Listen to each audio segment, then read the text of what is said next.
Olá, meus queridos irmãos e irmãs e amigos em geral, novamente juntos, pela graça de Deus. E é para mais uma oportunidade de estudos da Palavra de Deus e na própria Palavra de Deus.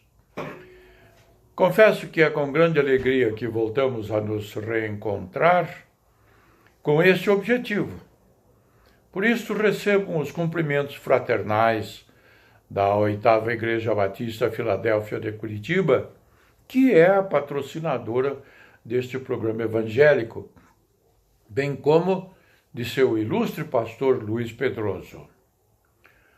Hoje estudaremos mais uma lição importante, destarte da autoria do ilustre pastor Marcos Elias da Silva, e que tem como título, abro aspas, Opções decisivas no discipulado cristão, fecho aspas.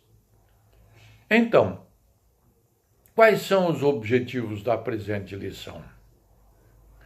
Primeiro, conhecer a importância do discipulado cristão, exemplificado na parábola do construtor de uma torre e nos reis que saem à guerra. Também perceber que a decisão de seguir a Jesus é muito séria e implica em amá-lo, conhecer e praticar seus ensinamentos. E, por fim, praticar, observando que a vida cristã é como a construção de uma torre. Tem um começo, meio e fim. É uma obra que não pode ficar inacabada. Vamos ao texto áureo, que está lá no Evangelho de João, capítulo 15, versículo 8, que leio, abro aspas. Meu Pai é glorificado pelo fato de vocês darem muito fruto, e assim serão meus discípulos.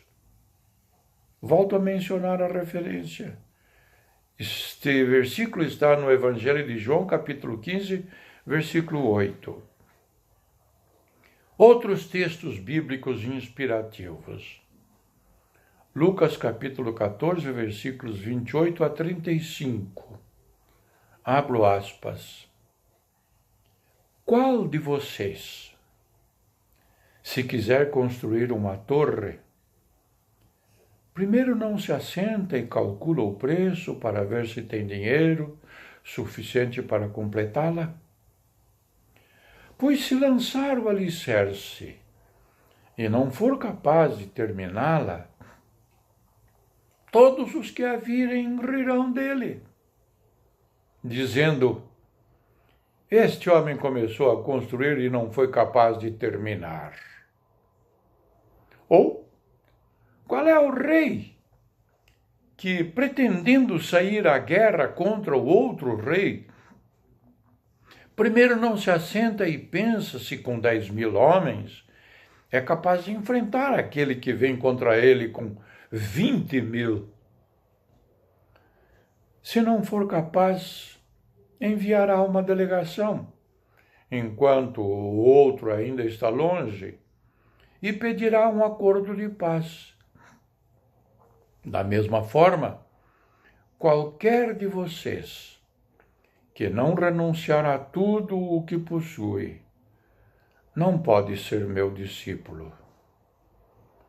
O sal é bom, mas se ele perder o sabor, como restaurá-lo? Não serve, nem para o solo, nem para adubo. É jogado fora. Aquele que tem ouvidos para ouvir, ouça. Vamos agora para o Evangelho de Mateus, capítulo 28, versículos 19 e 20. Portanto, ide, fazei discípulos de todas as nações, batizando-os em nome do Pai, e do Filho, e do Espírito Santo, ensinando-os a guardar todas as coisas que eu vos tenho mandado. E eis que eu estou convosco todos os dias, até a consumação dos séculos. Amém. A introdução desta lição diz o seguinte: o chamado de Jesus para segui-lo implica em responsabilidades que envolvem todas as áreas de nossas vidas. Portanto, ao decidirmos seguir a Jesus, precisamos saber que abraçaremos um padrão de vida excelente, acima da média. E isso tem um alto custo, conforme registrado no Evangelho de Mateus, capítulo 10, versículo 25, que leio, abro aspas. Basta ao discípulo ser como o seu mestre e ao servo como seu senhor. Se chamaram Belzebu ao pai de família, quanto mais aos seus domésticos. Na parábola que lemos, Jesus adverte aos seus ouvintes que há necessidade de calcular todos os aspectos inerentes a uma tomada de decisão são importantes. Afinal, ser um discípulo de Jesus é um envolvimento completo de nossas vidas com Ele. É o negue-se a si mesmo, tomar a cruz e segui-lo diariamente. Isso não é fácil. Em contraste com uma vida sem propósito, o discipulado cristão, nos conduz ao conhecimento de Jesus que nos transforma, fazendo-nos multiplicadores de vidas que terão o mesmo propósito em seus corações.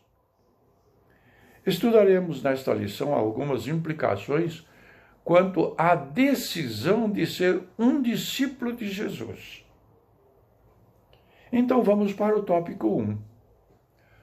Qual é o cálculo do discipulado cristão?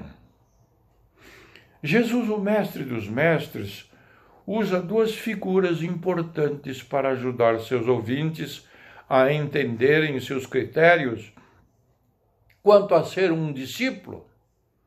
Ele fez uso da matemática e estratégia militar, isso com a finalidade de levar as pessoas a pensarem muito bem na decisão de segui-lo. Afinal, Jesus não estava interessado em ter seguidores descomprometidos com sua causa. O propósito de vida e fé.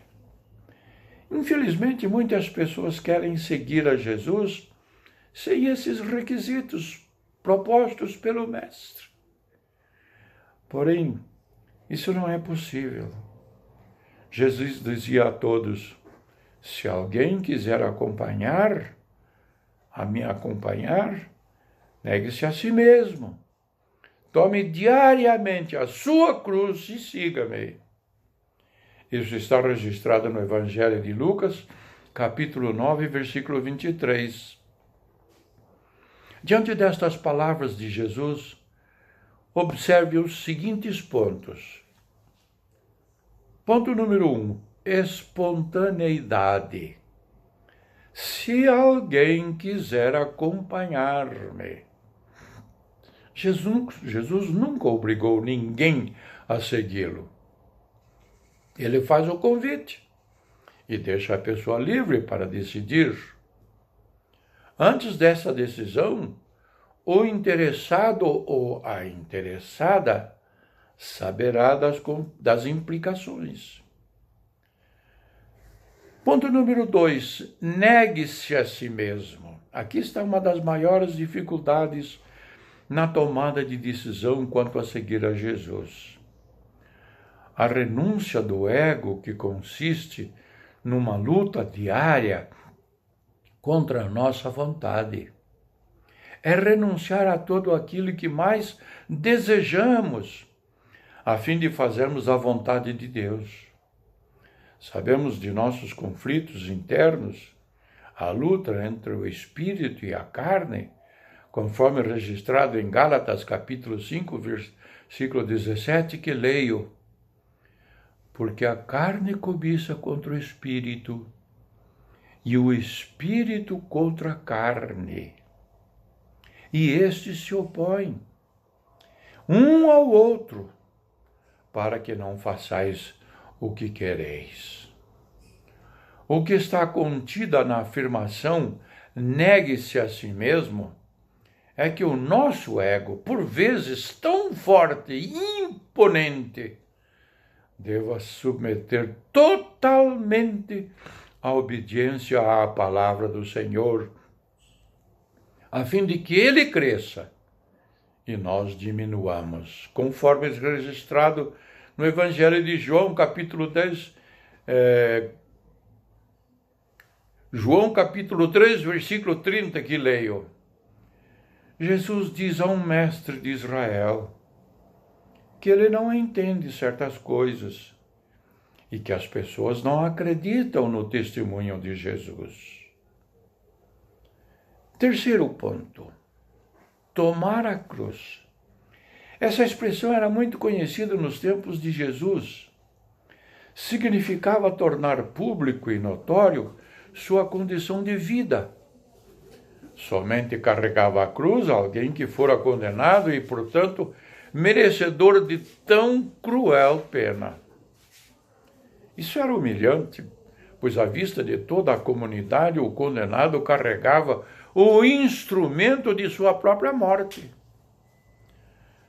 Ao decidirmos seguir Jesus, precisamos saber que seremos rejeitados por defender a fé cristã, humilhados por preterir a verdade da palavra de Deus às mentiras de Satanás e até insultados pela busca de santidade de vida. Quarto, siga-me. Ao decidir renunciar a si mesmo e tomar a cruz, iniciou uma nova jornada nesta vida. Isso é, permanecer em Jesus, enfrentando toda a oposição das trevas e anunciar o Evangelho. Saiba que Jesus nos ensina a como lidar em cada situação. Lembre-se, Jesus já passou por tudo o que iremos passar nessa vida. Ele afirmou: e eu estarei sempre com vocês até o fim dos tempos. Isso está registrado no Evangelho de Mateus, capítulo 28, versículo 20. Assim, seguir a Jesus é compartilhar de toda a nossa vida com Ele, sabendo que fizemos a melhor escolha em nossa decisão. Glória a Deus! Aplicação para reflexão. Jesus deixou claro sobre todas as implicações em ser um discípulo. O que ele nos oferece é a mais elevada vivência nesta terra. Em sua palavra, encontramos uma vida plena que nos proporciona alegria em transmitir seu amor às pessoas. Eis um grande desafio, porém uma bênção poder dizer sim ao chamado de Jesus. Você já tomou esta decisão? Vamos ao tópico número 2, que tem como título Discípulo de Jesus. Trata-se de ser e não de ter, conforme o Evangelho de Mateus, capítulo 5, versículos 13 e 14, que leio. Jesus diz: vocês são o sal da terra, e vocês são a luz do mundo. Essas afirmações fazem parte do Sermão da Montanha. Para ser um discípulo é necessária uma vida genuína. É mistério que a pura essência da vida de Jesus sobressaia sobre a nossa. Sabemos que isso é um processo que demanda tempo e dedicação, na medida em que entregamos todas as áreas de nossas vidas ao controle do Senhor. Jesus transformou a vida de seus discípulos. Quando estudamos a vida pregressa deles, encontramos homens de várias estirpes da sociedade, sendo alguns deles desprezíveis. Jesus subiu a um monte e chamou a si aquele que ele quis, os quais vieram para junto dele, conforme registrado no Evangelho de Marcos, capítulo 3, versículo 13, que leio, abro aspas. Todos odiarão vocês por causa do meu nome, mas aquele que perseverar até o fim será salvo. A presença de Jesus tem o poder de transformar as nossas vidas. Sua ação poderosa atinge o âmago de nossa alma, impactando-nos a ponto de levar a abandonar o pecado.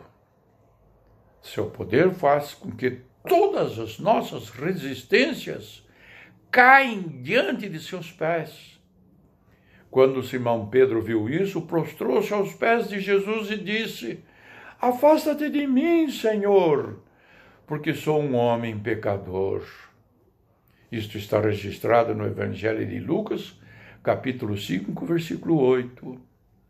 A resposta de Jesus a Simão Pedro é impressionante. Então Jesus disse a Simão: Não tenha medo. De agora em diante você será pescador de homens.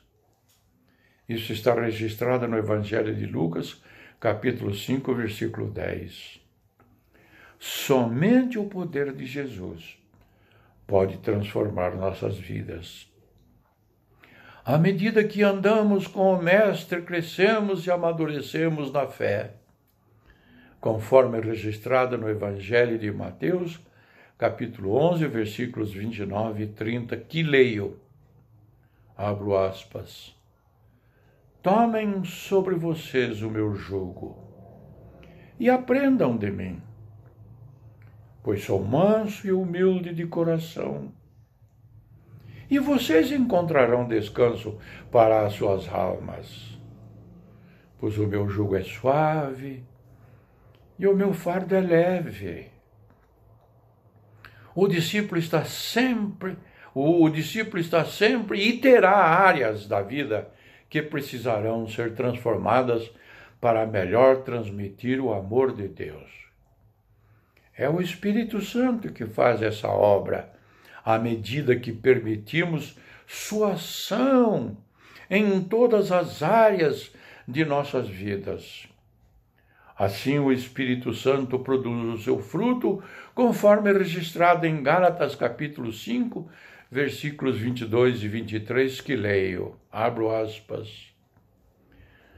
Mas o fruto do Espírito é amor, alegria, paz, paciência, amabilidade, bondade, fidelidade, mansidão e domínio próprio.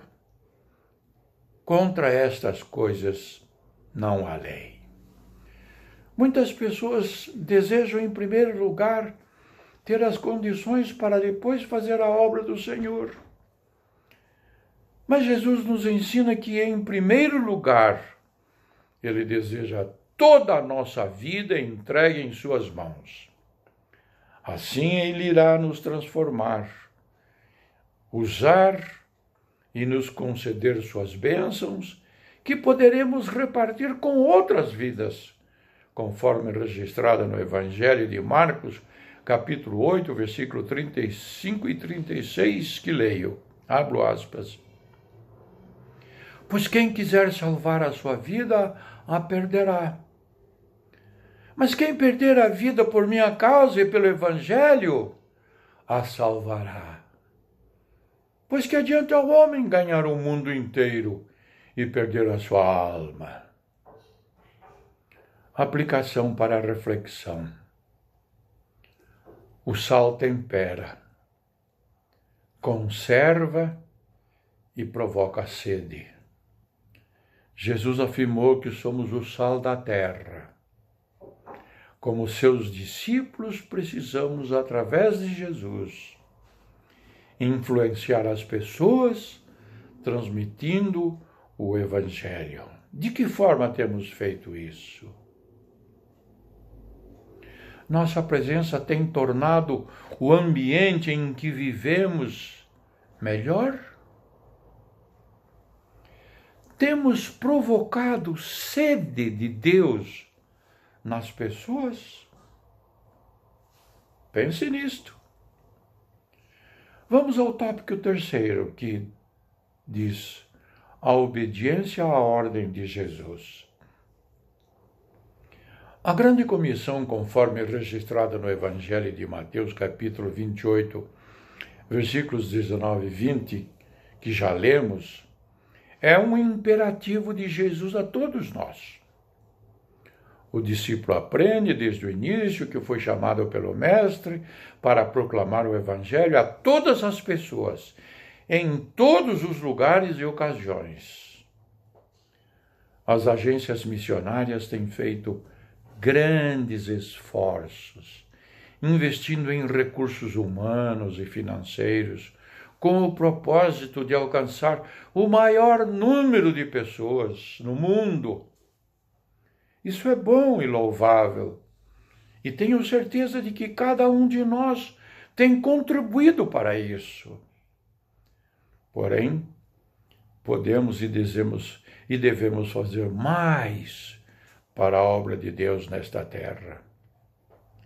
De que maneira temos cumprido a ordem de Jesus?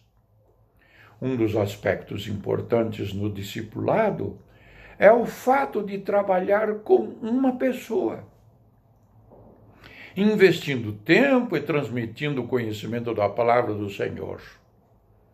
Alguns querem ganhar o mundo para Cristo, mas não conseguem ganhar uma vida para Jesus.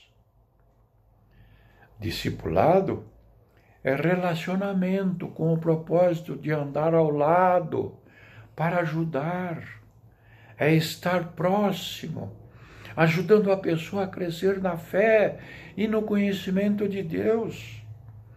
Através desta proximidade, há apoio integral necessário para o novo convertido se firmar nos caminhos do Senhor, num mundo cada vez mais individualizado e egocêntrico.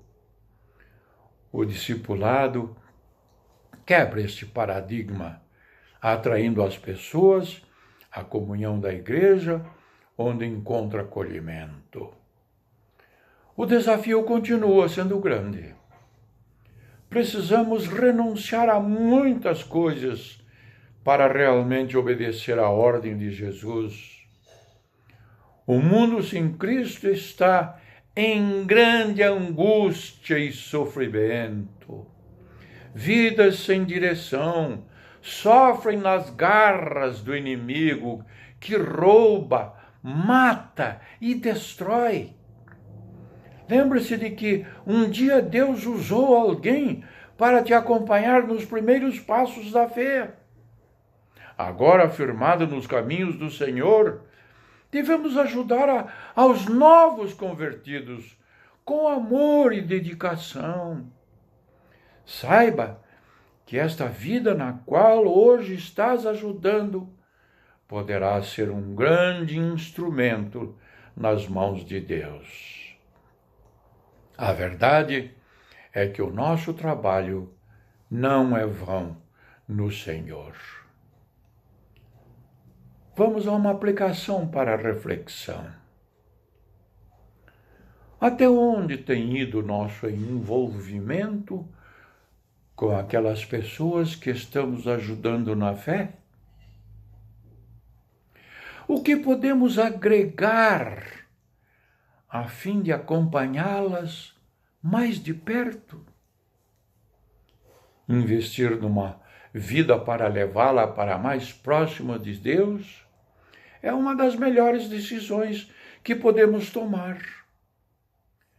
O rei responderá, conforme registrado no Evangelho de Mateus, capítulo 25, verso 40, que leio: digo-lhes a verdade, o que vocês fizeram a algum dos meus menores irmãos, a mim o fizeram. Conclusão. O chamado de Jesus para segui-lo não é coercitivo, obrigatório ou algo parecido. Ele disse: quem quiser acompanhar-me. Sim, há implicações sérias, pois é um compromisso que leva o discípulo a negar-se a si mesmo, tomar a cruz e seguir a Jesus diariamente. O discipulado é um andar constante com o Mestre Jesus. É prático, objetivo e envolvente. Aprendei de mim, disse Jesus. Com sua presença somos transformados através de sua imagem e assim usados para pregar o Evangelho, conforme registrado em 2 Coríntios, capítulo 3, versículo 18, que leio, abro aspas. E todos nós, com o rosto desvendado, contemplando como por espelho a glória do Senhor, somos transformados de glória em glória, na sua própria imagem, como pelo Senhor, o Espírito. Meus irmãos,